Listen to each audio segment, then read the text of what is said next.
کتونکو الب خان شیرپوی یم او تاسو چې دغه ویډیو ګورئ نو زموږ دغه چینل در سره ضرور لایک کړئ. کتونکو نن یو ډېره مهمه ایشو باندې خبره ترې کومه چې تاسو زموږ په سایټ کې دا کم تصویرونه وینئ.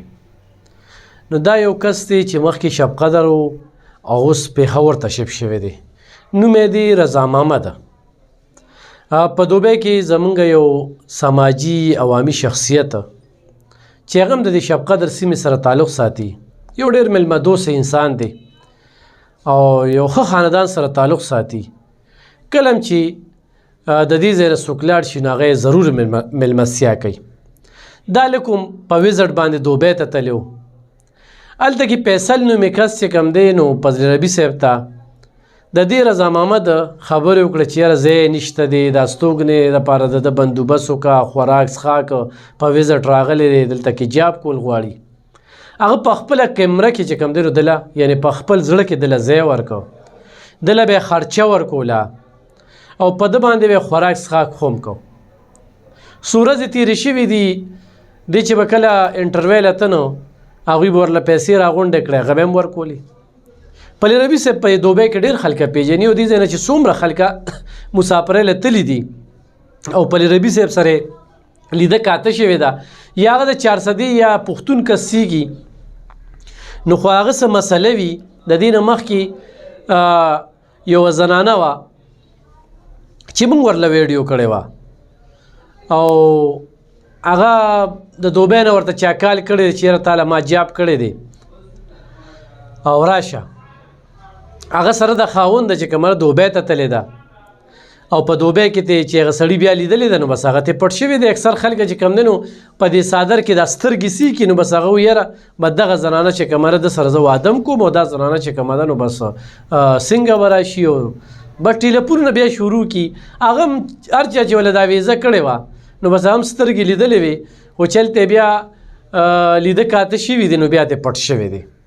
بیا هغه زنانه موږ ته کالونه کول نو ما ورته چې ګوره یو سړي نه خبر نه او ته دوبۍ ته ځې او لالچ پسې نو د هغې خو دغه صله وي. نو هغې کې هم فضل ربي صاحب چې کوم دی یو کردار ادا کړو، هغې کې هم ډېرې پیسې ورله ولګولې، اوس هم په هغه زنانه باندې پیسې پورې دي او هغه زنانه چې کوم ده لا رابطه نه کوي. نو هغه لانجه لا نه وه چې دا رضا محمد تللی دی او د هغه د کمرې نه لیپټاپ چې هغې کې ډېر اهم ډاکومنټس دي، د هغه موبایل چې په هغه موبایل کې د هغه ویډیوګانې تصویرونه نوره ډیټا ده، قیمتي موبایل، 2 لیپټاپ او په کمره کې چې څه نو بس هغې راتښتولي دي او غیب شوی دی. نو خو چېرته کې دا لږ تاسو لیدلی وي نو زموږ سره رابطه کولی شي. اوس زه دا ویډیو سره کول غواړم، په دې کول غواړم چې نور مسافر خو هم هوښیار وي، په هر سړي اعتماد نه کوي او دې انسان خو د اعتماد هغه ځای ختم کو. اوس فضل ربي له چې دی نه څوک ځي نه هغه حاجي صاحب به ورته په کوم نظر ګوري، هغه ته به اوس ټول خلکه چې کوم دی نو داسې ښکاري. برخال فضل ربي صاحب عادت دی هغه سره یو شمېر داسې د دغې خپلې مخلصۍ په وجه باندې او د خدمت په وجه باندې همداسې وشو. هغه اوس هم مطمئن دی خو بیا خو هم دې هلک چې کوم دی دا لیپټاپ کې ډېر اخم کاغذونه دي او د موبایل کې ډېر اخمې ویډیوګانې او تصویرونه دي نو دا لږ پرېښودو والا نه دی او موږ یې ملګرتیا ولې کوو؟ موږ یې په دې ملګرتیا کوو چې دې ځای نه مسافر لاړ شي نو د هغه خدمت کوي. بل دلته کې په خپل علاقه کې په شب قدر کې هم خدمات دي.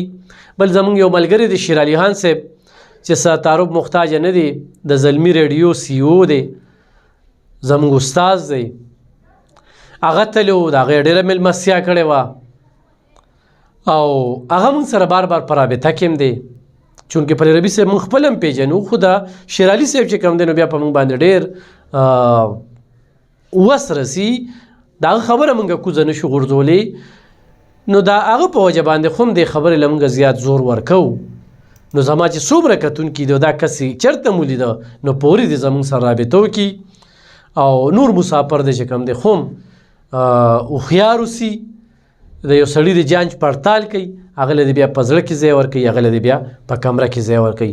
بیا و په دې باندې موږ ویډیوګانې کوو، بیا و پرې راځو. دغه څو خبرې هم درسره د رضا محمد حوالې سره چې خپل نوم رضا محمد ښیي، مخکې شب قدر کې اوسېده، اوس په پېښور کې اوسېږي، په اخبار کې ورپسې اشتهار هم لګېدلی دی، دا ټول تصویرونه هم وینې، څومره په دغه ورسره ډوډۍ خوري، په کمره کې ورسره ناست دی، څومره عزت یې ورکړه او د هغه عزت نه هغې ته هغه په کم شکل وکتل او څه نظر یې وکړو، نو ډېر زیات یې کړی دی. او تاسو راڅه اوس ملګرتیا وکړئ، دا ویډیو سره شیر کړئ، ډېره مننه، خوشحاله اوسئ.